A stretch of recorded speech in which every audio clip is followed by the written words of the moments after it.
گھٹنے ٹیک دیے ہیں ڈنمارک نے، اس کی پارلیمنٹ نے اور اس کی انٹیلیجنس نے۔ بالآخر یہ قانون بن گیا ہے کہ اب کوئی بھی شخص اگر قرآن مجید کی بے حرمتی کرنے کی کوشش کرے گا، قرآن مجید کو جلانے کی کوشش کرے گا تو یہ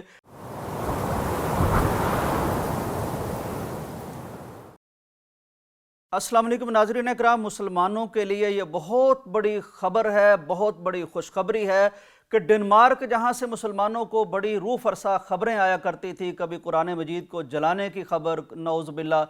کبھی قرآن مجید کی بے حرمتی کی خبر، اسی سرزمین سے ایک بہت بڑی خوشخبری اب مسلمانوں کے دل ٹھنڈے کرنے کے لیے، ان کی روحیں سیراب کرنے کے لیے آئی ہے کہ اس ملک میں بالآخر یہ قانون بن گیا ہے کہ اب کوئی بھی شخص اگر قرآن مجید کی بے حرمتی کرنے کی کوشش کرے گا، قرآن مجید کو جلانے کی کوشش کرے گا تو یہ پارلیمنٹ نے قانون پاس کر لیا ہے کہ اب یہ اس سرزمین میں جرم قرار دیا جائے گا۔ کوئی شخص مذموم مقاصد لے کر جو اٹھے گا قرآن مجید کی بے حرمتی کرنے کے لیے تو اس کو قانون کے مطابق 2 سال کی سزا دی جائے گی، جرمانہ کیا جائے گا۔ یہ دونوں سزائیں اکٹھی بھی دی جا سکتی ہیں۔ اس قانون کو وہاں قرآن لا کا نام دیا گیا ہے اور قرآن مجید کے مقدس یعنی سیاق کے حوالے سے یا قرآن مجید کی حرمت کے حوالے سے اب دیگر مذاہب کی کتابوں کو بھی تحفظ مل گیا ہے، کیونکہ قانون جو بنا ہے اس میں طے یہ کیا گیا ہے کہ کوئی بھی مسلمہ مذہبی کمیونٹی اس کی کسی بھی کتاب یا اس کی کسی بھی تحریر کی بے حرمتی کرنے والا، اس کا مرتکب ہونے والا، اس کو یہ سزا دی جائے گی اور اس کو قرآن لا کا نام دیا گیا ہے۔ پارلیمنٹ میں جس وقت ووٹنگ ہوئی اس اہم ترین مسئلے پر جس سے 2 ارب سے زیادہ مسلمانوں کے احساسات اور جذبات جڑے ہیں، تو اس وقت 179 پارلیمنٹیرین وہاں موجود تھے، جن میں سے 77 نے اس کے اگرچہ خلاف ووٹ دیا لیکن 94 نے اس کے حق میں ووٹ دیا۔ ناظرین اکرام، یہاں میں آپ کو یہ بتانا چاہتا ہوں کہ یہ اس طرح سے ہوا کہ جب وہاں پے در پے بے شمار اس طرح کے واقعات جنم لینے لگے۔ ایک رپورٹ کے مطابق 21 جولائی سے لے کر 24 اکتوبر تک 483 ایسے واقعات پیش آئے جس میں کسی نہ کسی مذہبی کتاب کو جلایا گیا یا کسی مذہبی شعار جھنڈے کو جلایا گیا۔ تو اس کے بعد وہاں کی انٹیلیجنس نے رپورٹ دی کہ ہماری ملکی سلامتی اور ہمارے ملک کے رہنے والے افراد کی سلامتی ایٹ سٹیک آ چکی ہے، ہمارے ملک کے امن و امان کو خطرہ ہے۔ چنانچہ مسلمانوں کے وہ سارے جذبات جو ایسے مواقع پر پوری دنیا سے سامنے آتے تھے،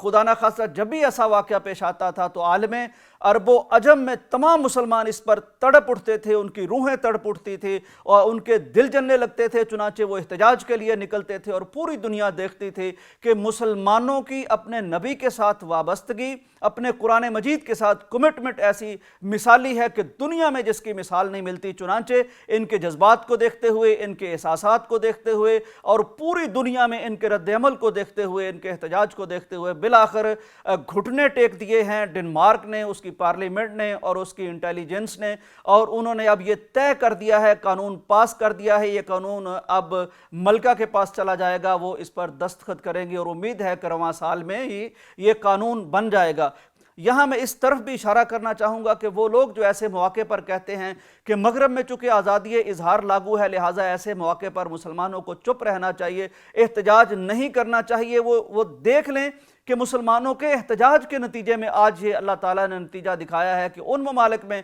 جو آزادی اظہار کی آڑ میں، یہ میں کہتا ہوں آڑ میں، کیونکہ جمہوریت ہو یا آزادی اظہار ہو، اس کی آڑ میں ہمیشہ مسلمانوں کو نشانہ بنایا جاتا ہے۔ اب دیکھ لیجئے ارض مقدس میں جو جنگ جاری ہے، اس کو جنگ کہنا بھی کہاں کا انصاف ہوگا کہ ایک پوری ملٹری اور پوری دنیا کی کمک کے ساتھ پل پڑنے والی نہتے لوگوں پر اس کو جنگ تو نہیں کہا جاتا، لیکن اس کو روکنے کی جب باری آتی ہے تو UN میں کوئی نہ کوئی ویٹو کر دیتا ہے۔ تو اس کے جواب میں کیا ہم احتجاج بھی نہ کریں، اس کے جواب میں کیا ہم کوئی بائیکاٹ بھی نہ کریں؟ تو انشاءاللہ آپ کا احتجاج بھی رنگ لاتا ہے، اثر دکھاتا ہے، مجبور کرتا ہے پارلیمنٹ کو کہ وہ اس کے خلاف قانون بنائے۔ اللہ تعالیٰ نے یہ دن دکھا دیا ہے، لہٰذا یہ جو بائیکاٹ کا معاملہ چل رہا ہے حالیہ جنگ میں، ارض مقدس کی جنگ میں، اس بائیکاٹ کے بھی نتائج ضرور سامنے آ رہے ہیں، مزید بھی آئیں گے۔ زیادہ سے زیادہ ایمان کے تقاضے تو اور بہت زیادہ ہیں جو علماء کرام بتاتے رہتے ہیں، لیکن کم از کم تقاضا یہ ہے کہ ہم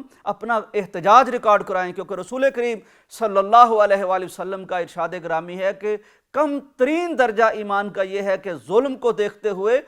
کم از کم دل میں برا کہا جائے یا اس کا زبان سے احتجاج ضرور کیا جائے، اقرار ضرور کیا جائے، اسے برا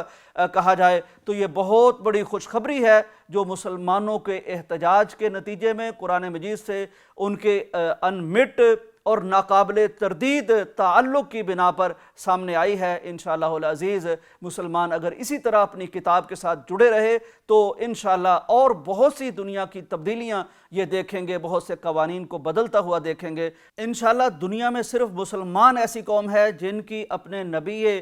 کائنات سے کمٹمنٹ اور اپنے قرآن مجید سے وابستگی اس طرح کی مثالی ہے، اور یہ جو مثالی محبت ہے اپنے دین سے، اپنے عقیدے سے، اس کے ثمرات دنیا دیکھ رہی ہے، دیکھتی رہے گی۔ اجازت دیجیے، اللہ حافظ۔